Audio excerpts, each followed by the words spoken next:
My cat Freddie loves to be brushed and cuddled. But stirring up his cat allergens meant sneezing and itchy eyes. Then I found Purina One Live Clear. It's cat food that reduced the major allergen and my suffering in as little as 21 days. Now, we feel closer than ever. If you have issues with cat allergens, you really need to try Purina One Live Clear. Try new Purina One Live Clear today. Purina One, a difference from day one. Hey, it's Ryan Reynolds here from Mint Mobile. Now, I was looking for fun ways to tell you that Mint's offer of unlimited premium wireless for $15 a month is back. So I thought it would be fun if we made $15 bills. But it turns out that's very illegal. So there goes my big idea for the commercial. Give it a try at mintmobile.com/switch. Upfront payment of $45 for 3-month plan, equivalent to $15 per month required. New customer offer for first 3 months only. Speed slow after 35 gigabytes if network's busy. Taxes and fees extra. See mintmobile.com.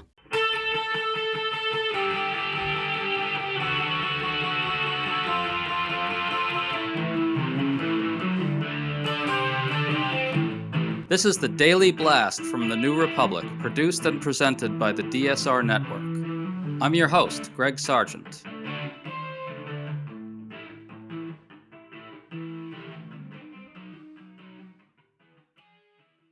President Donald Trump is reportedly furious about his inability to make the Jeffrey Epstein scandal go away.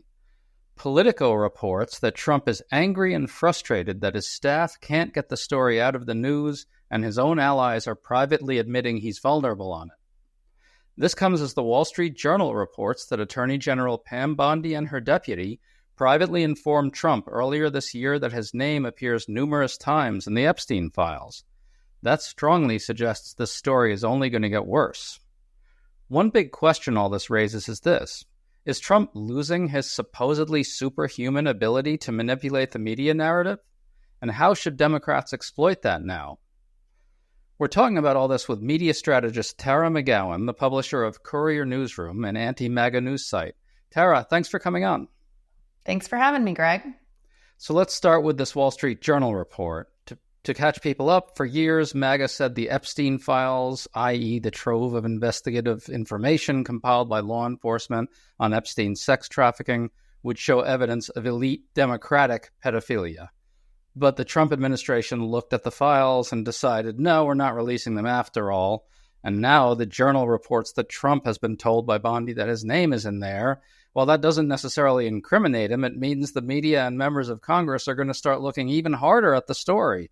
Tara, what's your reaction to all that?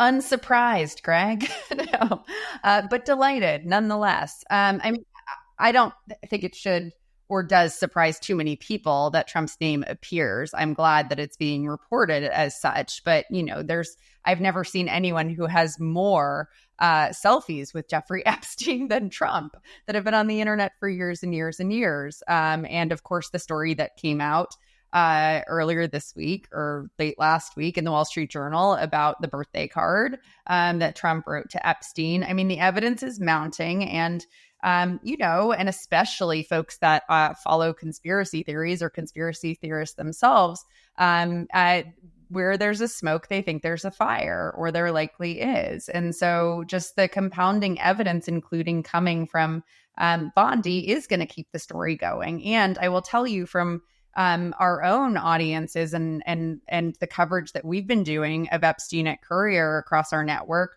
we've seen over 50 million views on our Epstein videos just over the past week and change, which is wild. And the audience is following every twist and turn in the story. They are not moving on from it. And of course, that has made legacy media outlets like Wall Street Journal and others pay closer attention when I think they were likely not to touch it if they thought it was just sort of a conversation in, the really extreme political spaces on the internet. It is very mainstream right now. And you can tell by how Trump is reacting that he is crouched in a corner like a feral animal.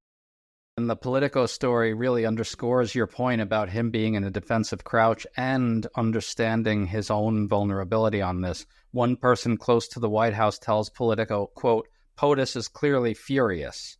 Trump obviously wants the media to be focused on his greatness and so forth. One White House ally says this is a vulnerability for Trump, and that this is the fault of Trump and MAGA for originally hyping the Epstein files. That's a White House ally speaking to Politico. One senior official says he's frustrated with his staff for failing to tamp this down. Now, Tara, we've been told for years that Trump wields magical powers over the narrative. That was always overstated, but now we're really seeing that mythology get dispelled, aren't we? Yeah, it's actually one of the most interesting things to me as someone who has studied this person so closely for so many years. I started doing work essentially against him in 2015 when he first ran in the Republican primaries, is that he is incredibly brilliant at understanding narrative and marketing and being able to control not only right-wing media narrative and benefit from that, but also legacy media, mainstream media, being able to sort of define the coverage in certain ways and the attention economy.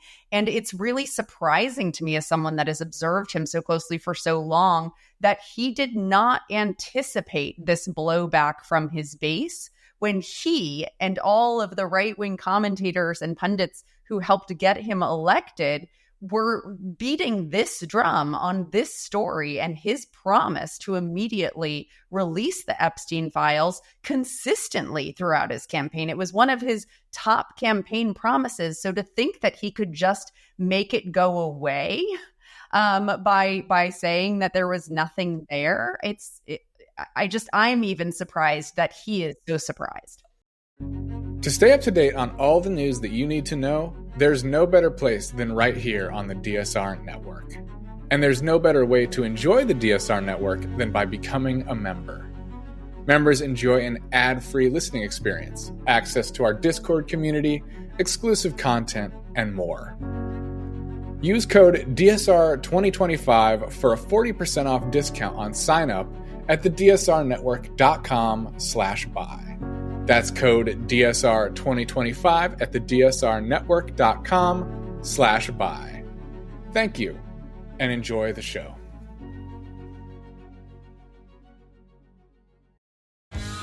This episode is brought to you by GMC. GMC certified service technicians are factory trained to fit your vehicle with the tires specifically developed for it. And with our tire price match guarantee, you get the best fit for the best deal. Let us do the work. Available on select eligible tire brands and participating dealers only. Offer ends 12/31/2025. Terms apply. See dealer for complete details. Visit gmc.com/service to learn more. I'll tell you what, I just think that there are a bunch of boneheads who actually believed that stuff about Democratic pedophilia rings, and they thought they were going to go in there and blow the lid off this thing. That was the whole point of putting in Dan Bongino as deputy director of FBI and Kash Patel as director of the FBI. They were going to go in and be the scourge of the deep state and blow the whole thing wide open. They were just dumb enough to believe that shit. That's what I think happened.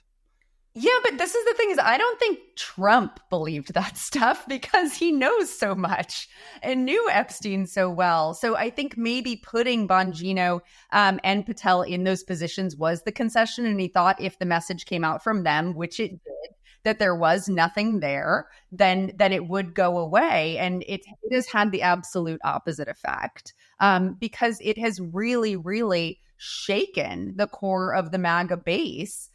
Who believed deeply that he was going to rout out the deep state and shed light on all of this and confirm all of their darkest theories and conspiracy theories. And now it's not that they feel like it's debunked or those things are not true. It's now they're starting to realize that Trump might be complicit in it instead of the guy who's going to actually rout out that deep state corruption. So Trump's frustration and the frustration of Trump's team really came through at the White House press briefing. Press Secretary Caroline Leavitt was asked if Director of National Intelligence Tulsi Gabbard is releasing all this horseshit stuff about prosecuting Obama in order to boost her shaky standing with Trump. Remember, Trump dressed down Gabbard for admitting that Iran wasn't on the verge of a nuke. Listen to Leavitt here. The only people who are suggesting that the Director of National Intelligence would release evidence to try to boost her standing with the president are the people in this room who constantly try to sow distrust and chaos amongst the president's cabinet, and it is not working. I will just answer your question directly. I am with the President of the United States every day. He has the utmost confidence in Director Gabbard. He always has. He continues to, and that is true of his entire cabinet, who is all working as one team to deliver on the promises this president made. So that sounds like a case of protesting too much. It sure sounds like we really are seeing internal strife among Trump's team right now. Remember that Bongino is deeply angry over the Epstein fiasco. I've got to think there's a lot of anger at Bondi, in particular for mishandling her announcement that the matter was closed. That really stoked a lot of MAGA fury.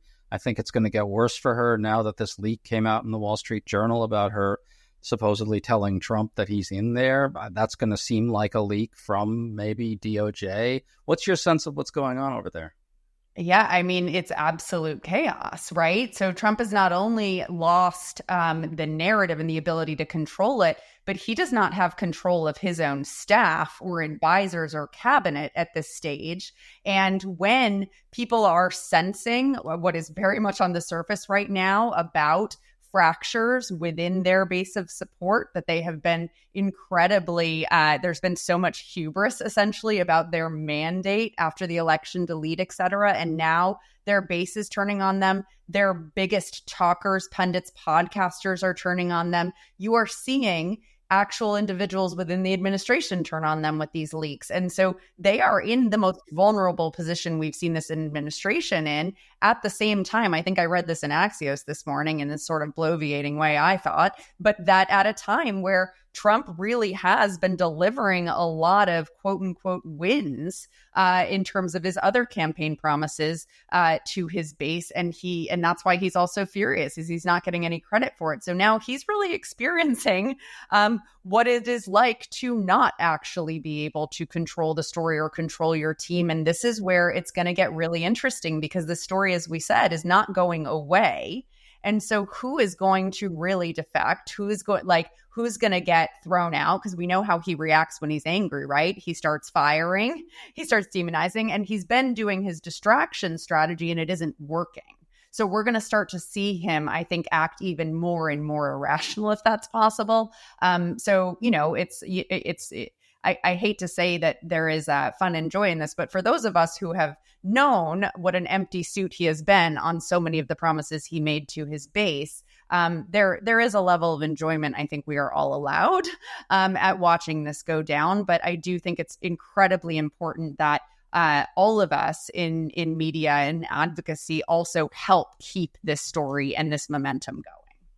I want to get to that in a sec, but your point about his distraction strategy failing just reminded me of something that I think is kind of essential. One of the sub-narratives of this idea of Trump as master media manipulator has always been that he's got this kind of magical distraction powers. And this is something pundits were incredibly credulous about for a long time.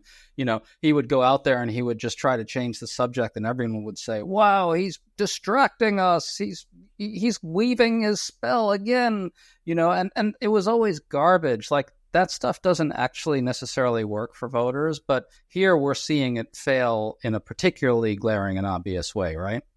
Yeah, it's definitely feeling desperate because he has not satisfied the base and thus the media amplifying, because his answers that he has continued to not evolve of, like, in fact, he just got more angry at his base and continued to say, there's nothing there, move on. Why do you care? I mean, that's really that's undressing his base, right? That's like shaming and blaming them and turning on them, which of course is not going to calm them down. Where if it had been pure distraction to something that was equally important to them, which is difficult to do, maybe it would have worked, but he actually turned on them first. And so, you know, we started to see a little bit of a bump and a splintering of the attention away from Epstein with the Gabbard announcements of the files, but it didn't last very long. Epstein was back taking the cake in terms of engagement pretty quickly, and they're not able to get it off of that at this stage. Well, so where does that leave us with Democrats, Tara? This is something you have a lot of strong feelings about, the Democratic strategies and so forth. You know, Democrats are obviously now calling for full release of the Epstein files, and they're doing a pretty good job of keeping it in the news. But then you've got people like Nancy Pelosi calling it a distraction. I feel like on some level, the party is still internally conflicted about how and whether to go hard at something like this. What are your thoughts on that? Yeah, I deeply, deeply respect Nancy Pelosi in many, many ways. And I fundamentally disagree with her. This is not a distraction. This is important.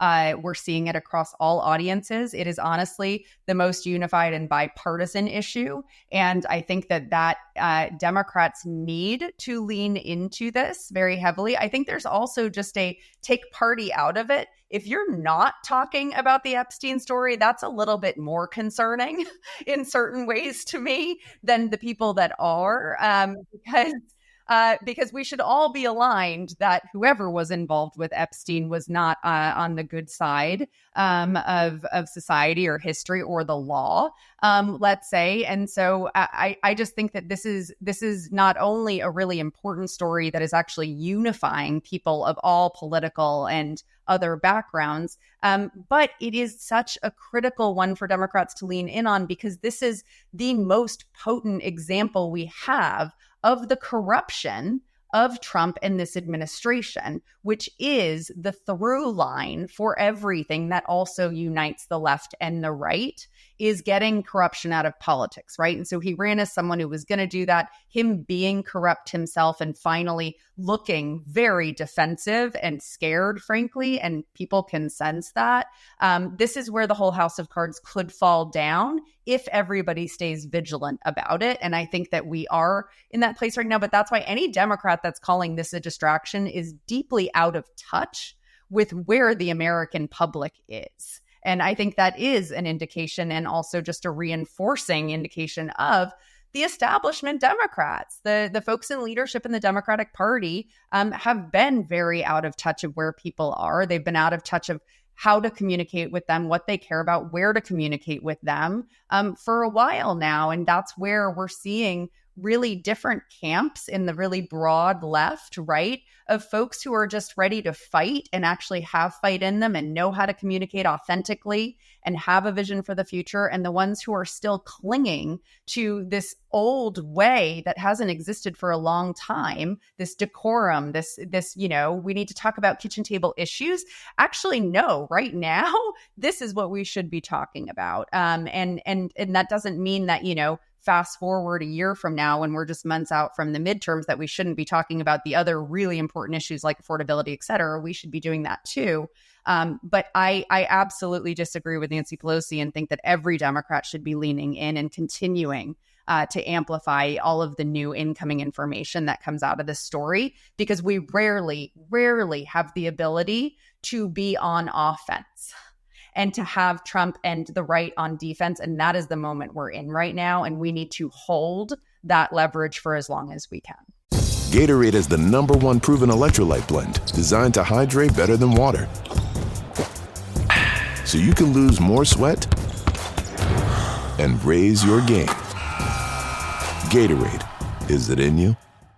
Yeah, in fact, I would go as far as to say that Democrats should take the word distraction and ban it from their vocabularies forever, because I think it actually embodies two deeper, broader, very bad tendencies in the Democratic Party.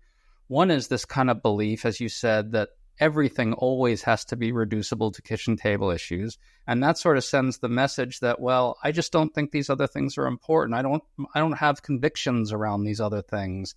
And so when big things like this happen, they're kind of hamstrung and caught off guard. The other message that's calling stuff like this a distraction sends is that Democrats think that they can't win arguments with Trump about anything, right? They can only fight on the issues where they're strong, right? Like healthcare. And we're seeing this sort of fallout from that now, where immigration right now is in many ways the biggest moral crisis of the moment. Trump's crackdown on immigration is a massive moral crisis for this country.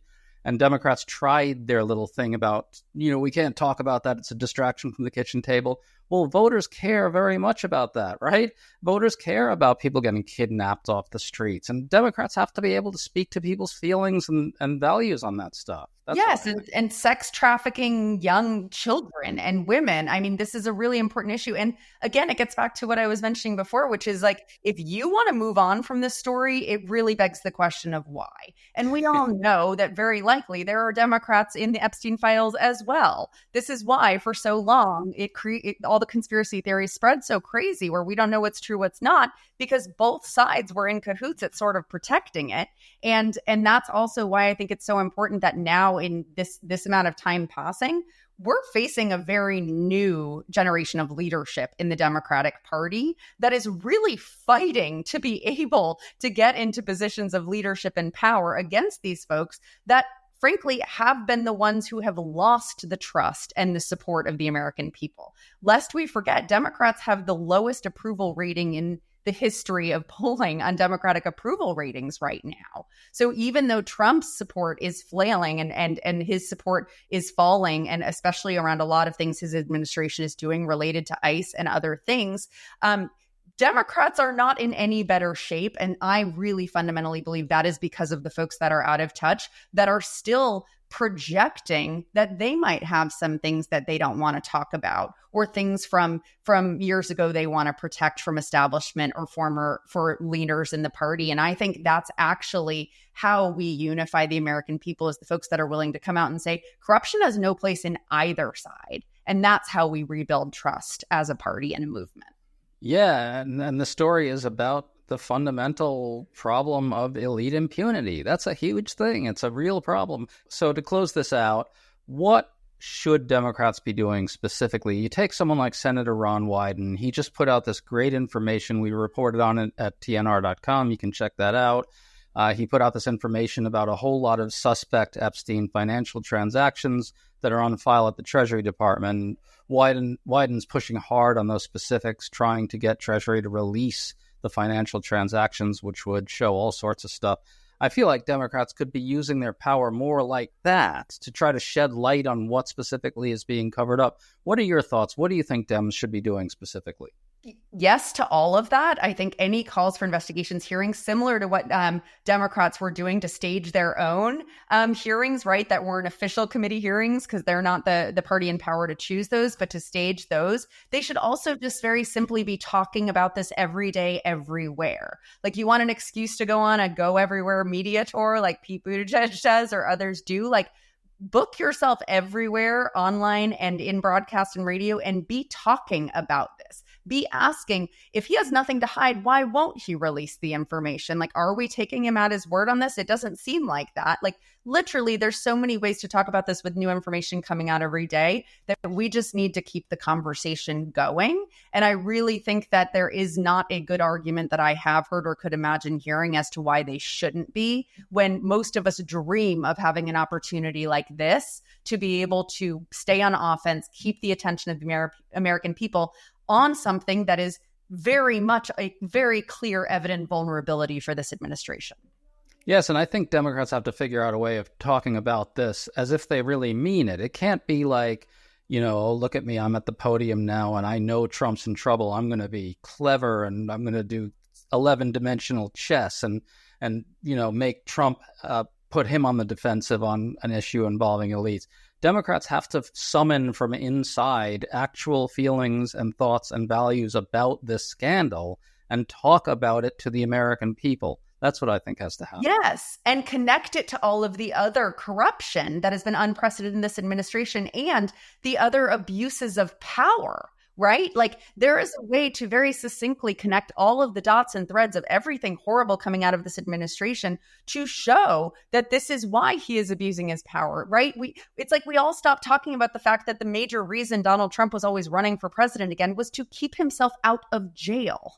He has gotten himself into a position of the greatest power in the world when he was likely to spend time in jail had he not won that election and been able to get immunity by his rigged Supreme Court. And so this is the fact that we have folks in his base moving away from him, becoming more skeptical, more doubtful, and angry about how they're not feeling heard or respected anymore by this president, that is the opportunity we've all been waiting for to help them, bring them in an inclusive way into this movement against corruption, frankly, on both sides, to be able to find a way forward.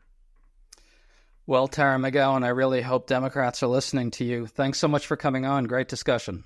Thanks, Greg.